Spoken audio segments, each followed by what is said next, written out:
Heaven's California.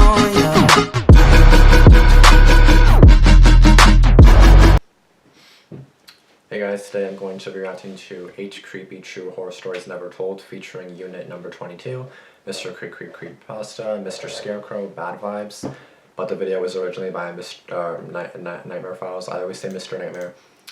So when I first saw this video, I was like, oh, this video should be good. I click on it and it's 36 damn minutes long, so I was like, what the actual hell? This is 36 minutes. Like, that's long. Like, I never really do videos this long. Like, I did watch Darkness Prevails a while ago, but his videos were super long, so I just stopped watching them. And this video was super long for sure.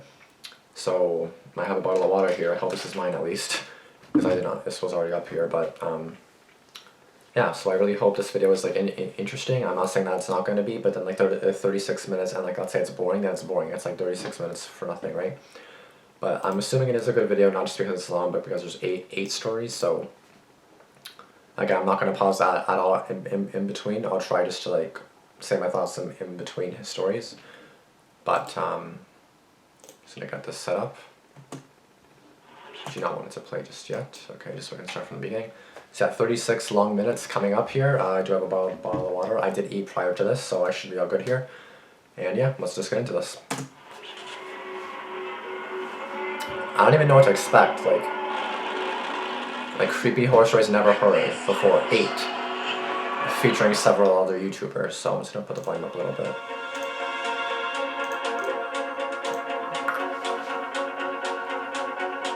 Ooh.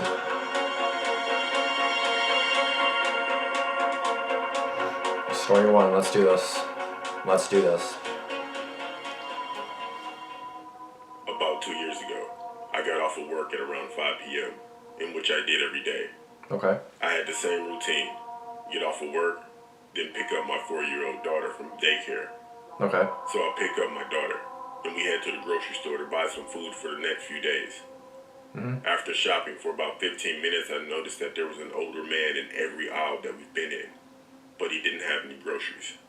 Yep, sus. After I noticed, we walked past him as we were heading toward the register, and he smiled at me and then waved at my daughter. Oh, come on.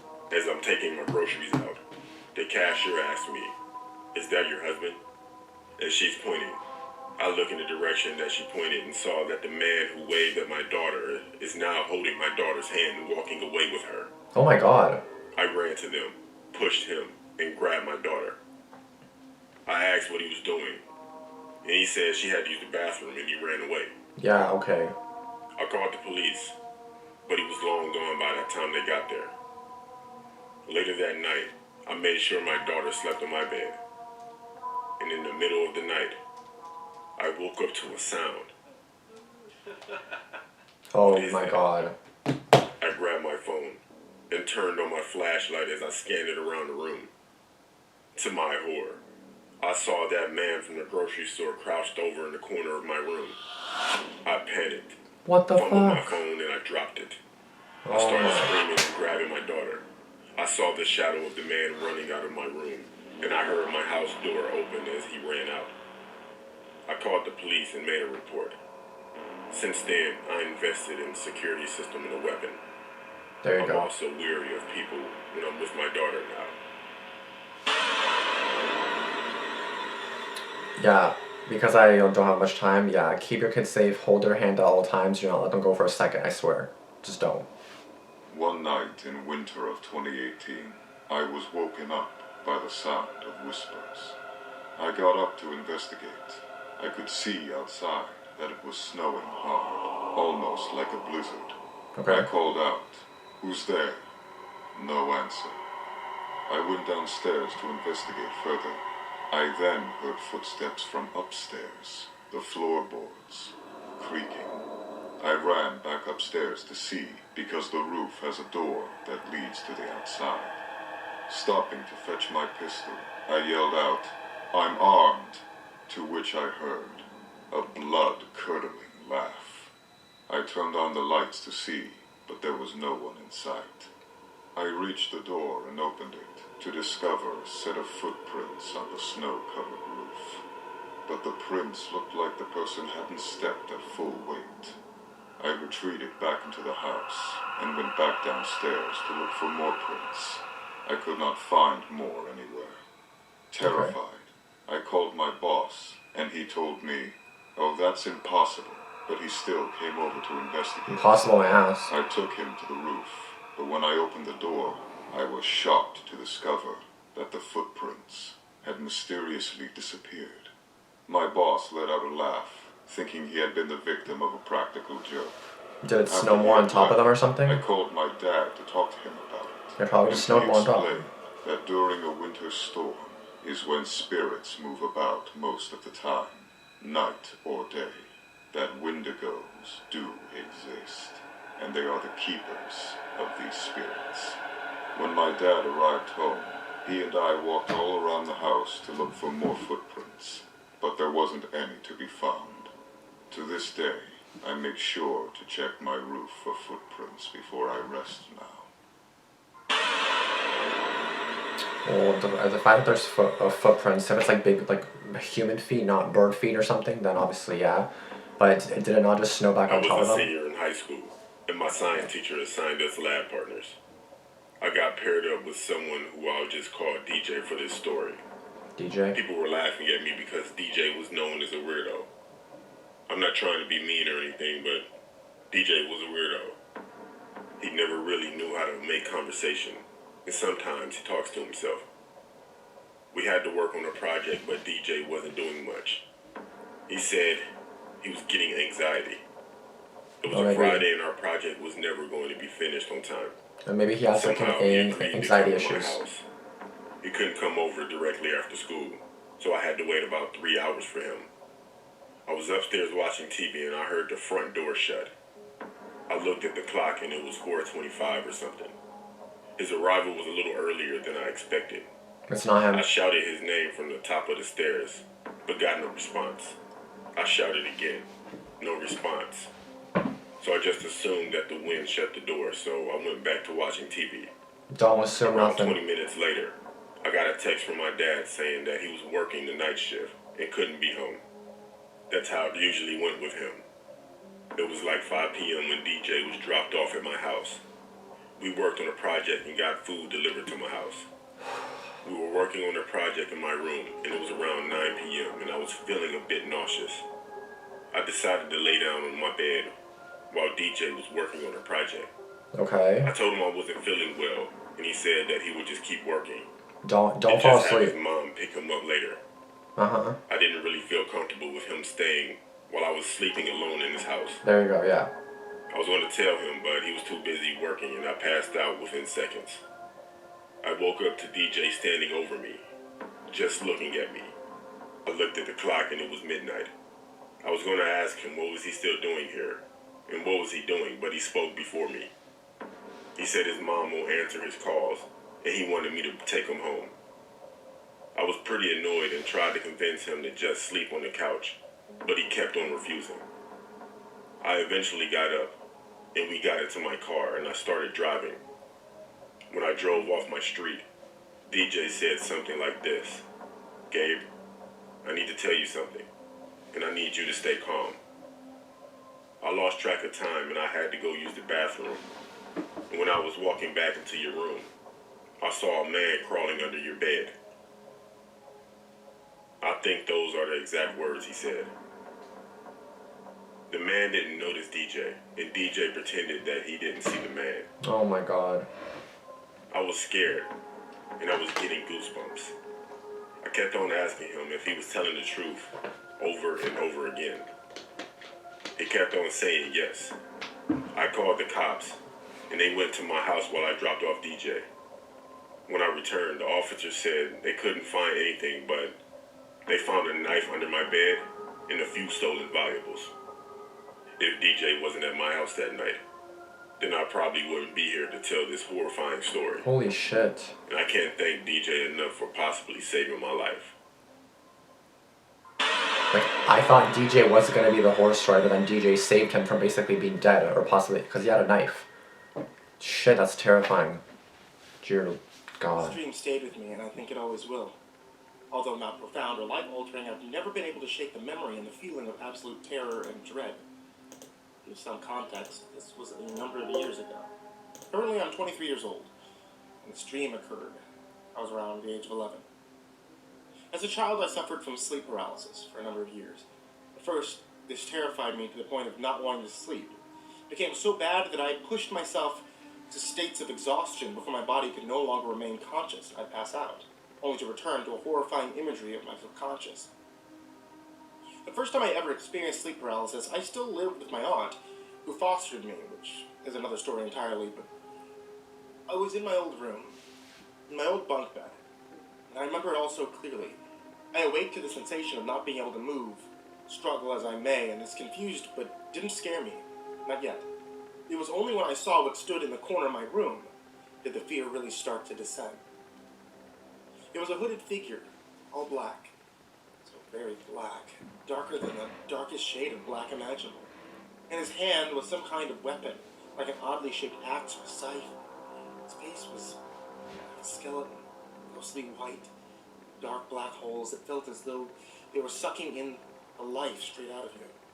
Where his eyes should be, or would have once been. It stood there staring at me. My eyes widened as I prayed for this to be some kind of dream or hallucination. I was frozen in fear, not that I could escape, even if I had the courage to move. Yeah. Its sharp, crooked, daggered teeth began to form a smile. The most gut-wrenching, heart-stopping smile I could imagine. More than that.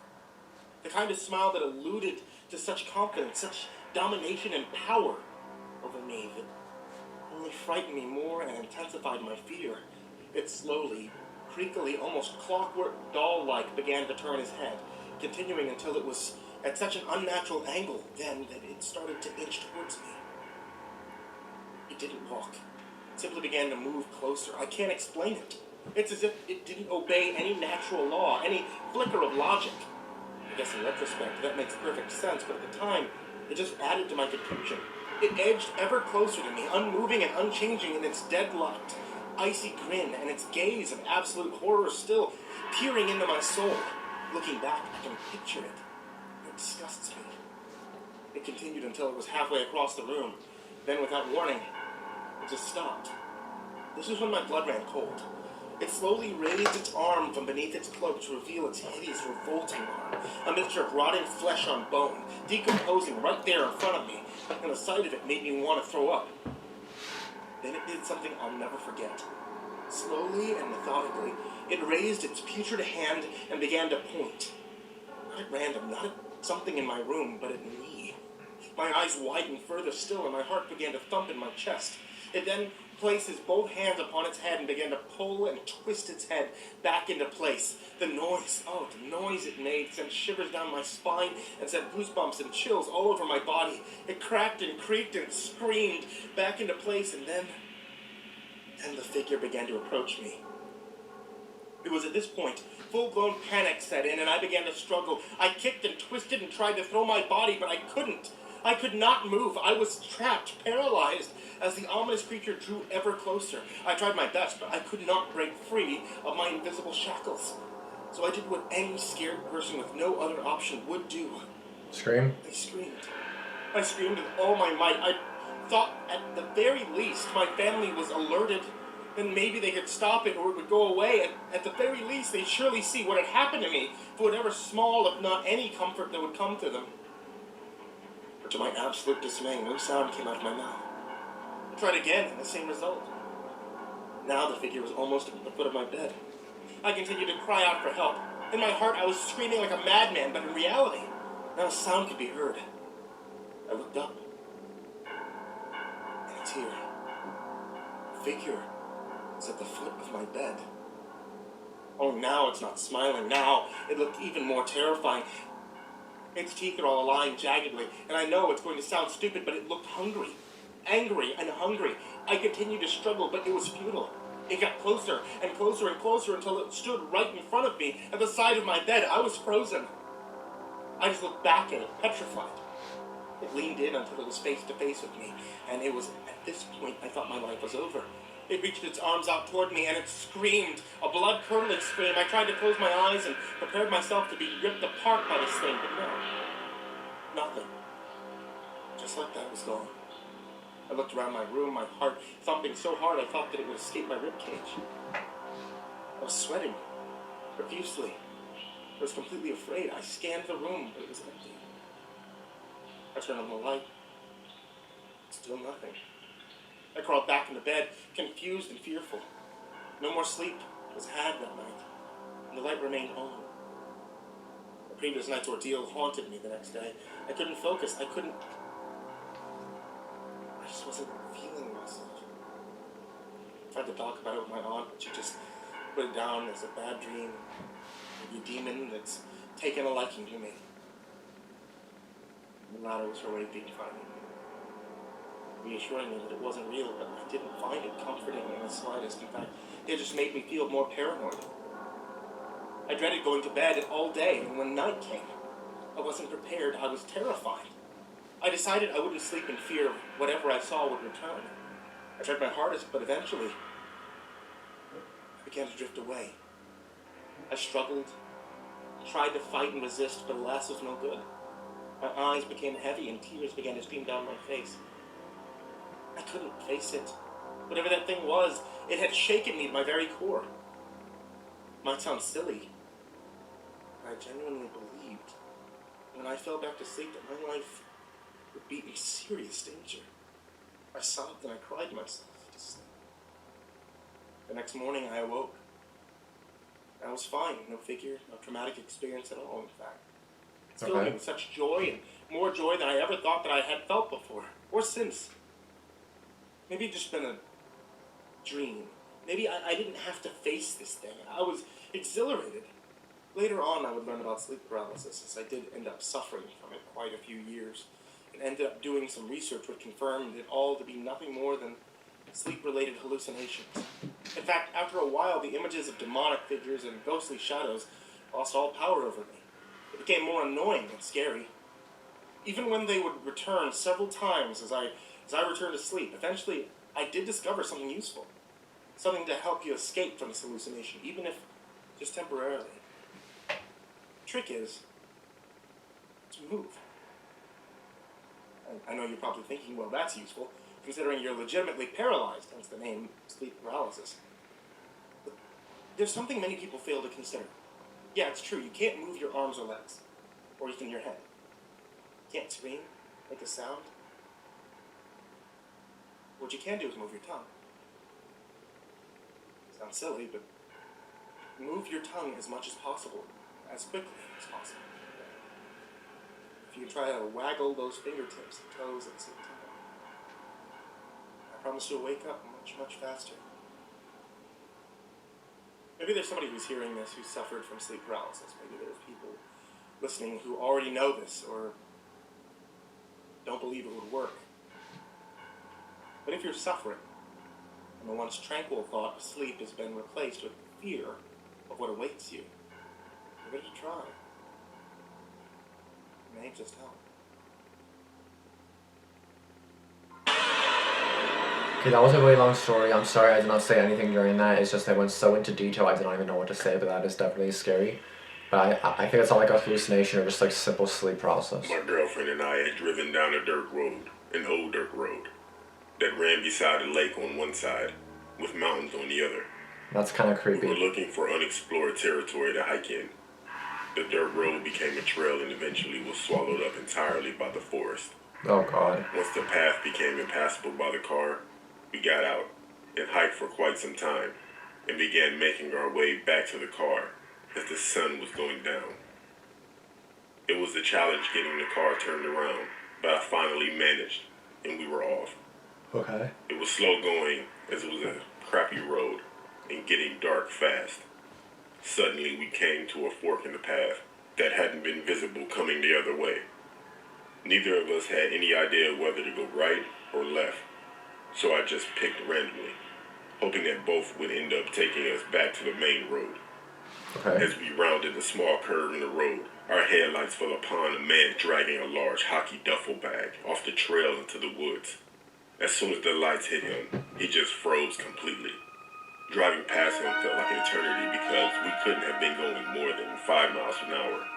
due to the Shit. crappy roads. Get out of there and call the police right My now. girlfriend and I didn't say a word to each other until we were well past this guy. At which point we were like, what the hell was that? And then the road just ended. Just like where we had stopped the first time. The forest had swallowed up this part of the road. What? We were going to have to turn around and drive by the man with the human-sized duffel bag again. I told my girlfriend to buckle up and hold on tight because at the first sign of trouble, I was gunning it. Yeah. We came to the spot where the man was, and he was nowhere to be seen. We eventually made it to the right path and got the hell out of there. The weirdest thing about it was there wasn't a vehicle anywhere near this guy for 50 miles in either direction. We would have seen it if there had been.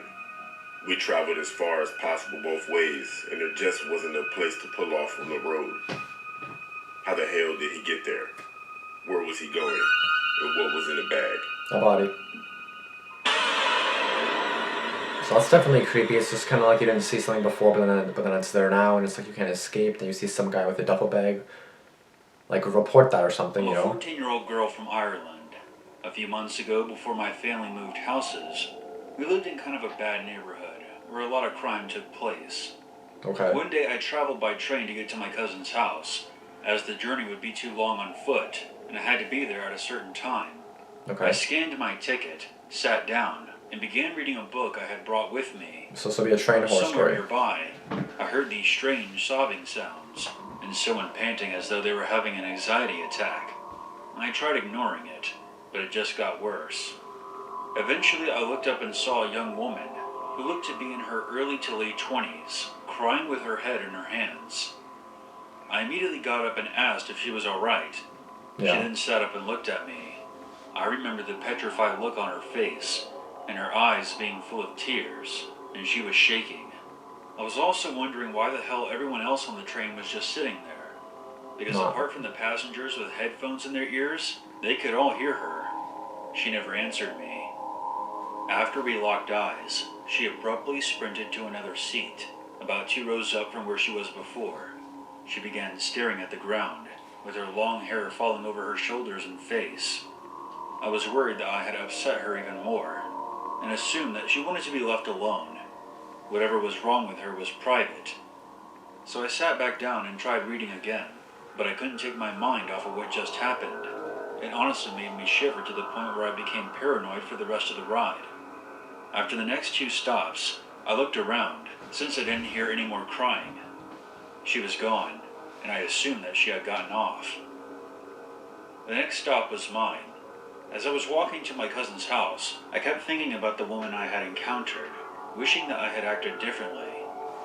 The next day, after I got back home, I was scrolling through my news feed when I came across an article about a 32-year-old journalist named Jennifer, who had been found dead and mutilated just 2 streets away from the train station.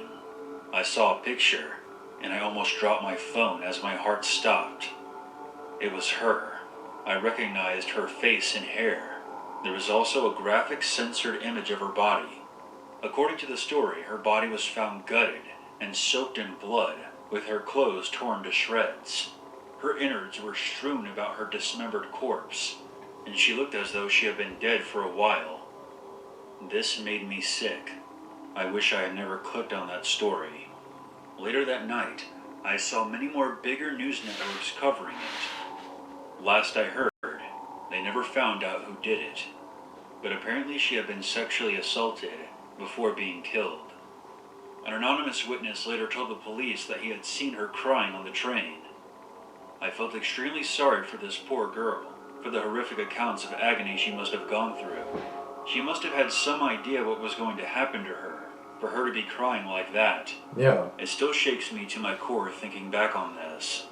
I told my mother, and she reported what I saw to the police. She never wanted me to take the train again after that.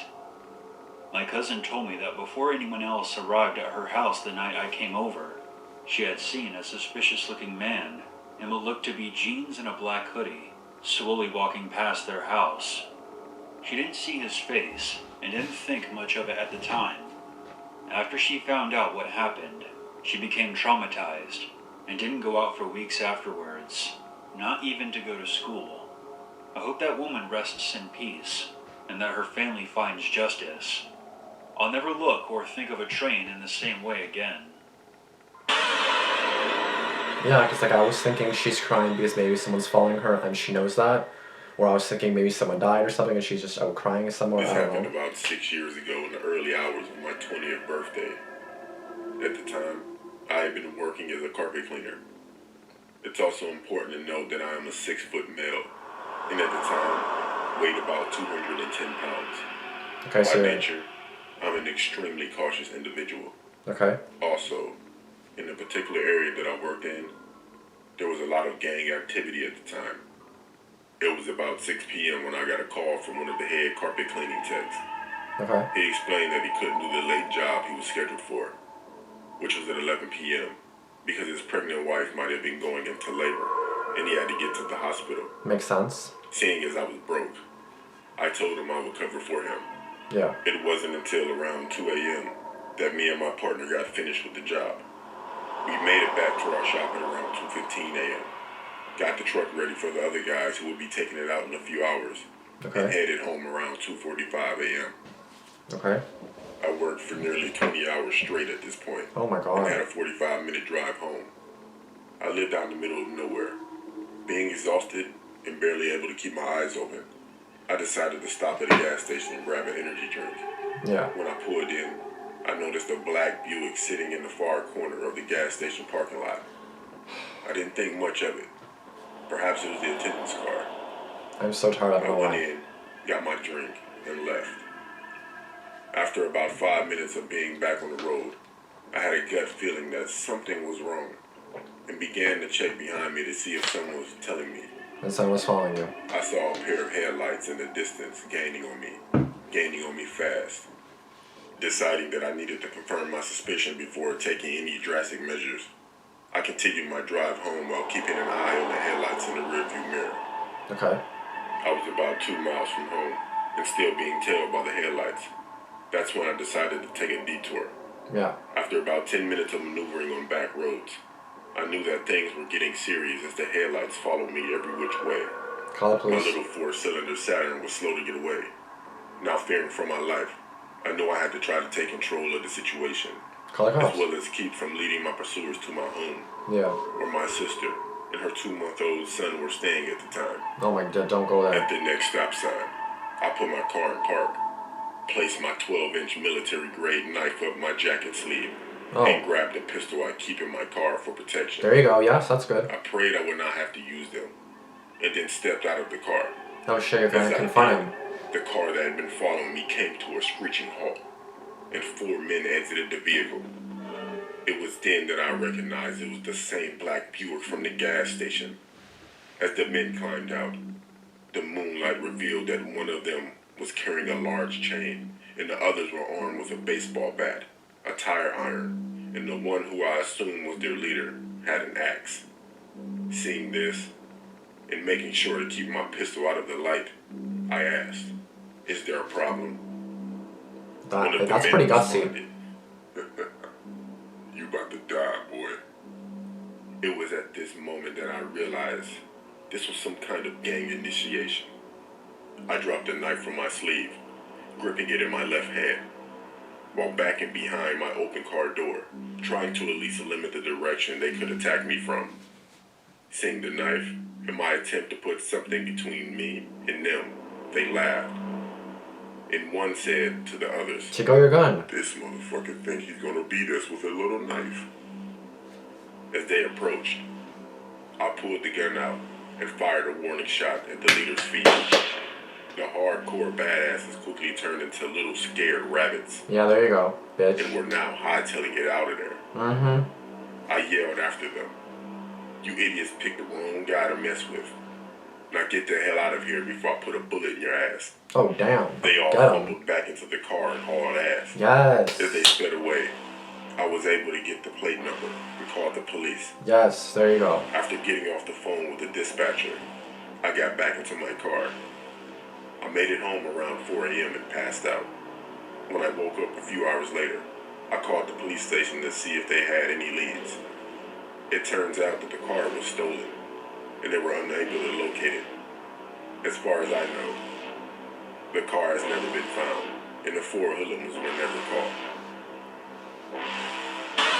I love how they were so gutsy saying, oh, this motherfucker thinks he's gonna escape. You should have got it. Oh my god! And then runs away. Like, Hi, I'm Jacob. oh no. This is an actual true gym story that almost kind of killed my mentality. I went to the gym today. Usually around 8:25, I arrive at the gym. Why you tell me The this? first thing I do is pull-ups and chin-ups. I always love doing those. Okay. While I'm in the gym at the time, my girlfriend would usually chill at home and watch Housewives and wait Okay. for me to come home. Okay. Unfortunately, that didn't happen on this day. So I was lifting weights, not really doing anything, as there's really nothing to do. A man came up to me. He looked way older than me. At the time I was 23, now I'm Okay. 30. But he looked innocent. He didn't look like some mad dude. that Looked looked like innocent. he was about to dispatch you. He Looked looked innocent. like a cool guy. Yeah, looked like. He was pretty short, with short black hair, brown eyes. Not gonna lie, I think my girlfriend would have dumped me for him. But anyways, I asked the guy, "Can you help, sir?" Then I remember him saying, "Hey, I lost my phone, and I was wondering if I could borrow yours to call someone." I was kind of a smart ass back then, and decided to ask, "Okay, but mind giving me your first name and second name, so I can assure the help you need?" Even though you don't need the first and second name to dial someone, but I pretended he needed to. So he gave me his ID card. His name was Liam Ruffler. He looked way younger in the picture, but that didn't bother me. I compared his ID to his face, and it looked exactly like him. I noted his first and second name on my notepad, which I always bring around. I asked him, "Do you have a car, sir?" His face looked suspicious, his eyebrows lowered in confusion, almost like he knew what I was doing. But just to make sure I didn't give away my plan on having his details, just in case something went bad, I immediately gave him my phone. "Thank you," he said. A few minutes later, he was still on the phone while I was lifting weights. I didn't ask him what he was doing though. I had to make sure not to panic. His eyes wide open, and he smiled at my phone. His smile almost looked like a villain's smirk. Oh no. Something told me to immediately get my phone back, Yeah. but for some reason I couldn't. I just kept lifting my weights. But I did say, "Excuse me, sir? It's been a few minutes since you had my phone. Can I get it back now?" Can I get it back? It's my There was a phone. long silence.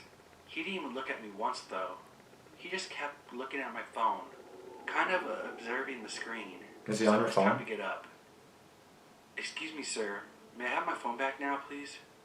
He finally looked at me. He looked kind of sad that I said, Oh lord. so he gave me back my phone, and I was still confused on why he was smirking and observing it. I didn't think too much about it, though. It was around 1 a.m. in the morning, and I watched TV while my girlfriend was sleeping. I feel like he did something on the My eyes phone. were about to close, but I tried my best not to fall asleep. I completely forgot about what happened in the gym. Minutes later, I got a ping on my phone. It was a message from an unknown number, Yep. so I opened it. I was dazed and confused at the text message. It said, "Hey, Mr. Gym Worker." I messaged back, "Who's this?" There was a long silence until I put my phone down to watch TV. My phone pinged again. It was the same guy saying, "I met you at the gym, remember? You let me borrow your phone?" His text didn't seem that scary. I just wondered how he got my number. Well, he was on your "How phone. did you get my number, though?" I asked. He was on your phone for Replied minutes. quickly, but with an audio message. I only wanted to dial you, with a villainous laugh. His voice scared the soul out of me. "Please delete my number, otherwise I'll call the police." Oh damn. I text. I put my phone down, not able to watch TV anymore. Yeah, but what are the police gonna do if he has your An number? hour later, and I was getting ready for bed. I turned off the TV and He went knows to where my you live. bedroom. He knows where you live. I saw that my girlfriend was still sleeping, and I fell asleep too. I woke up to the sound of my phone pinging. I checked the time and it was around 4 a.m. in the morning. I miserably grabbed my phone, eyes squinting at the bright screen. It was an unknown number again, texting saying, "Hey, I want to show you something cool." I was pissed off at this point. I just put my phone down. And It's ignored 4 it. a.m. Leave me alone. I'm trying to sleep. Leave my There number. was a brief silence, then my phone pinged again. but I ignored it. After a while, my phone started to ring. I definitely was woken up by that. To shut him up, I answered the phone. "Sir, can you please stop calling me? Otherwise I'll block you," I said. You should have done it With before. a firm voice, he said, "Your house looks nice. I wonder who that girl on your bed is." My heart sank. It skipped several beats. I looked at my girlfriend. My eyes were wide open. "What does the girl look like?" I said. My voice began to tremble. He said, "I like the pink bed there." I froze. I was anxious and scared when I looked at the bed and found out it was pink. I started screaming on the phone, "Get out of my house. Otherwise I'll call 911. What? He Do it already. ignored me and said, "Your living room looks lovely here." Oh my god. My eyes and my body shaking, but the angry side got over me. I rushed downstairs, my fist out, ready to take the guy down. I started screaming, "Where are you?" My angry side took over. Are you sure he's not outside looking in the window? I started searching Your curtains. quickly. I heard They're open. footsteps running upstairs where my room is. I stopped, turned around, and saw a shadow sprinting up the stairs. I started sprinting with anger. I saw him, standing near my bedroom door where my girlfriend is. "Get out of my house." There was a short silence. We just stared at each other. He slowly started touching the door handle to my bedroom and opened it. I wasn't having it. I screamed and punched him with all my strength. I don't remember exactly where I punched him, but I know I got him, because he dropped to the ground. I dialed 911 and explained to them what happened. Finally. A short while later, the police arrived. They searched the man and found his ID that I had asked him to give me at the gym. My girlfriend walked out of the room and asked me why there was so much noise. Of course I explained everything. My girlfriend would have been dead and not here with me right now if the man got into the bedroom. But the man was now on the ground, completely knocked out. That taught me a lesson. But then again, it cut down all my trust I have in strangers. Never again will I see his face. His face now belongs behind bars. Alright. Well, that story's over. Alright, well. There it is. 36 minutes. Okay, so if you guys wondered why I'm kind of like, I seem so like fucked up or something, I seem really like, I don't seem nauseous, I'm just tired. I'm looking at the screen for like 35 minutes plus the last video I just did, which is like 5, so like 40 minutes combined. I'm just kind of like looking at the screen. I don't know if somebody's giving me a headache or if I'm just tired, or I don't know if I'm just kind of like woozy for some reason. That's why I was drinking water. I don't know what it is, but I feel once I start moving I'll be okay. But yeah, that was a pretty good story though, I'm not gonna lie. Well, stories, sorry. But the last video where the guy said about the whole phone thing, yeah, someone asked me to do that too. I was walking to work, and I started in about 8 minutes, and I got to like the main road because it's on the main road. So like, let's say I'm right here. My work is like there. There's lights. I'm at the lights waiting to cross, then go over there. So I'm at the lights waiting, or a girl was kind of like, "Hey, can I use your phone?" And then she talked really loud. And I was kind of like, okay, I did let her, but anytime I do, I hold the phone, so I was like this, holding it for her. I didn't like let her take it, I just said, you know, like I'm just gonna put her on speaker because I told her, okay, I'm just gonna hold it then, okay? And then she was like, yeah, whatever, that's fine. So it's happened like a few times, like twice or 2 to 3 times now, where someone asked to use my phone. I said yes because I'm not mean. On the bus, someone asked me, on that one street, someone asked me, like, I always hold my phone, or if they're right beside me on a bus, then I just give it to them or whatever, but at the same time, I don't want them touching it, because I don't know what they've been doing with their hands, so just in case, you know, but like, yeah, like, I do let people use my phone if they need to. So she actually did call someone saying, like, yeah, I'm looking for Billy or someone, I don't know, so she actually did have to call someone, it wasn't just some kind of scam. And the time by that, it was like not even noon, it was like 11 something a.m, so it was not like late or anything, it was in that nighttime. If it was at nighttime outside, then I probably would have said no, just because that's a bit creepy, but yeah. So that's that. So basically, be careful, do not give them the actual phone, because then if you're holding it and they're talking, then you can actually guarantee they're not doing anything on it. If they're on it for a few minutes, then it's like, he obviously got his number. I don't know why the last story didn't call the cops sooner. He kept dragging on saying, I will, or also call the cops, or also do this, or also do that. Do it already. Don't just say or else, because then you said it so many times that he's not going to believe you anymore. You get what I mean? So like that's my point. Like you can't trust everyone. But again, if you're holding the phone, then that should be okay unless they try to stab you or something. But let's try not. Let's just hope that doesn't happen. But yeah. Anyway, really good story. Is scary. I tried to talk in between each one. Just didn't want to pause it because I have so much issues editing it. But yeah, thank you guys for watching this video. Like, comment, subscribe. And this is a very long video, so I'm actually pretty tired now. And you might see a vlog tomorrow, just because I think I'm gonna go to the Festival of Friends at the park. So I think I might go with Lucy and Lexus, so you might see me there for a little bit.